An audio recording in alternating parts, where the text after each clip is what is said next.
Baik, Assalamualaikum warahmatullahi wabarakatuh. Alhamdulillahirabbil alamin, amma ba'du. Saya ucapkan selamat datang kembali di channel YouTube kebanggaan kami, kebanggaan ASP Lovem dan kebanggaan masyarakat semua.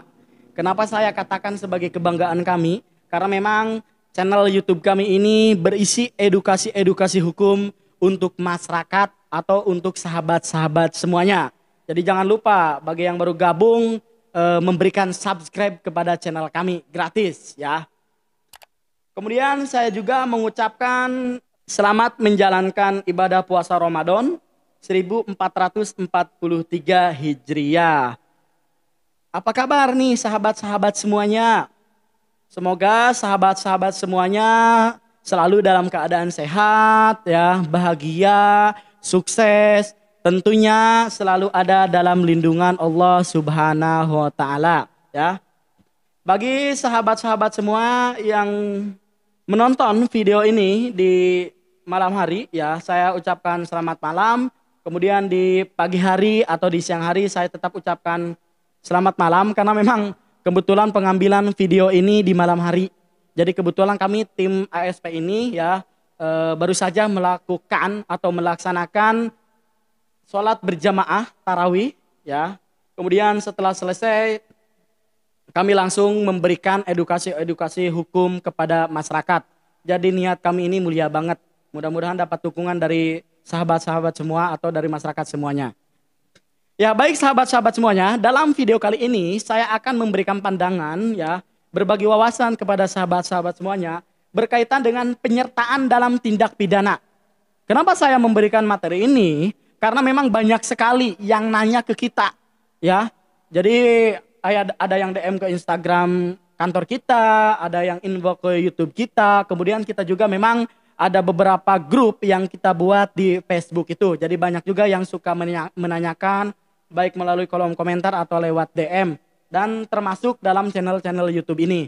Ya, jadi nanti teman-teman kalau yang belum follow, mangga di follow ya. Channel IG kami ASP Lovem Official, kemudian Facebooknya ASP, mangga ditambah sebagai teman ya.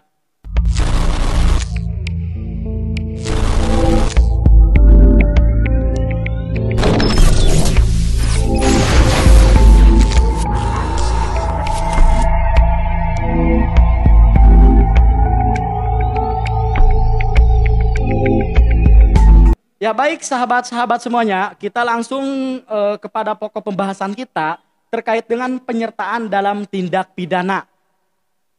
Bisa enggak sih saya ini hanya membantu loh, membantu tindak pidana.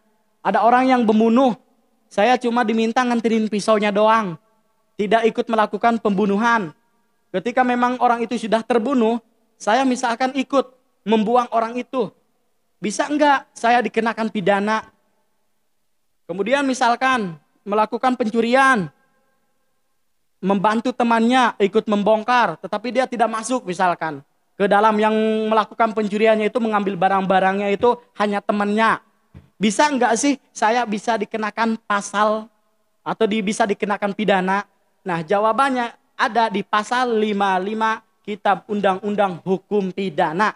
Nih saya menggunakan buku ini. Kalau anak fakultas hukum pasti punya KUHP. Keterlaluan kalau tidak punya KUHP ya.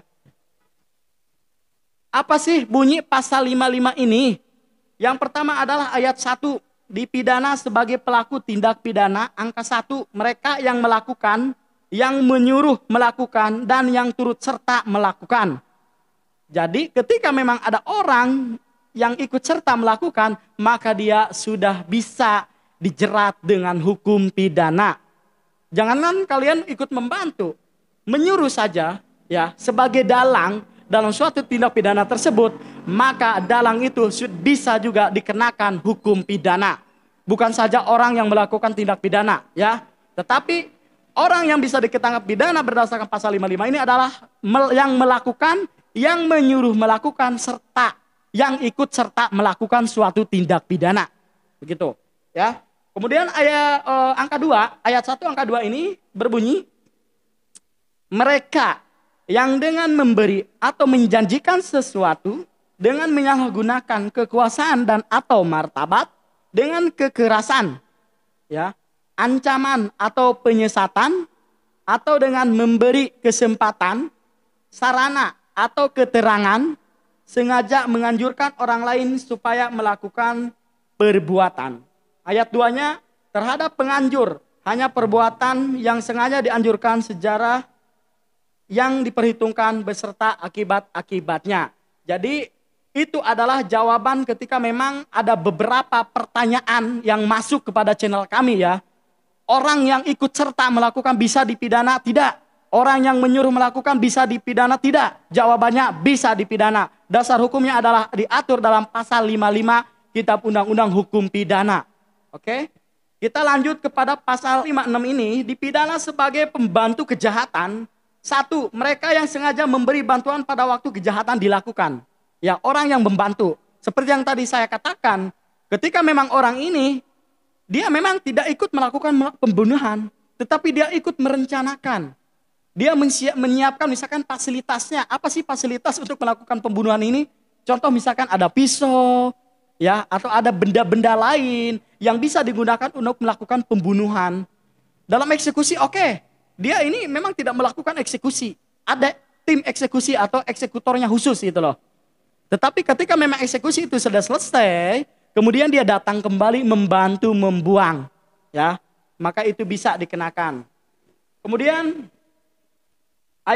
angka 2, mereka yang sengaja memberi kesempatan, sarana atau keterangan untuk melakukan kejahatan, ya. Jadi mereka juga sengaja memberi kesempatan, sarana atau keterangan untuk melakukan kejahatan, maka dia bisa dilakukan suatu tindak pidana. Itu adalah penyertaan dalam tindak pidana. Itu ada beberapa pasal ya. Jadi ada eksekutor, kemungkinan dia dikenakan 338 atau 340. Kemudian dia yang ikut serta atau membantu dalam melakukan tindak pidana bisa dikenakan pasal 55 ini yang ikut serta ya. Kemudian pasal 57 ayat 1 menyatakan bahwa dalam hal pembantuan maksimum pidana pokok terhadap kejahatan dikurangi 1/3. Nah, ini adalah perbedaan dalam pidananya. Ya. Jadi ketika memang misalkan nih orang ini melakukan pidana, misalkan pidana maksimal 12 tahun atau pidana misalkan seumur hidup atau 20 tahun penjara, tetapi ketika orang ini ikut serta melakukan suatu tindak pidana, maka ada pengurangan. Pengurangan itu 1/3. Jadi kalau memang nanti 7 tahun ya tinggal dikurangi aja, misalkan 1/3-nya berapa gitu. 10 tahun dikurangi 1/3 berapa, atau 12 tahun dikurangi 1/3 berapa. Itu ya, jadi memang ancamannya ini dia lebih ringan ketimbang memang pelaku utama atau eksekutornya. Begitu ya. Kemudian jika kejahatan diancam dengan pidana mati atau pidana penjara seumur hidup, dijatuhkan pidana penjara paling lama 15 tahun. Nah ini lebih hot nih. Jadi walaupun dia sebagai pembantu atau ikut serta, tetapi ancamannya itu diancam pidana mati atau pidana seumur hidup, maka dijatuhkan 15 tahun penjara. Serem banget guys ya.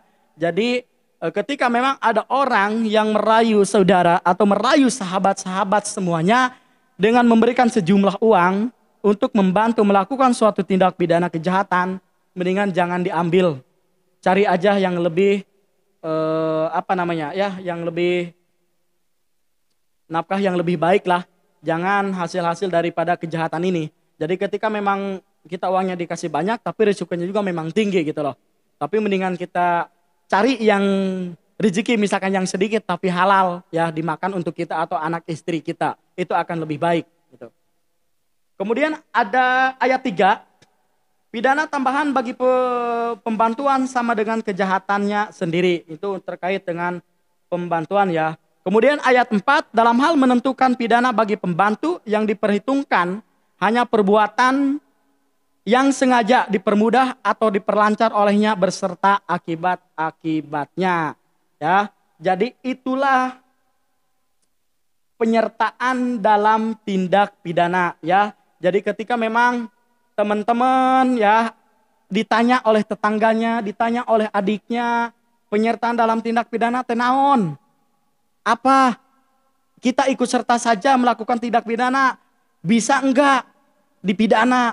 Nah, ini jawabannya. Makanya jangan lupa disimak video ini sampai dengan selesai. Insya Allah akan memberikan pemahaman terkait dengan hukum kepada sahabat-sahabat atau masyarakat semuanya.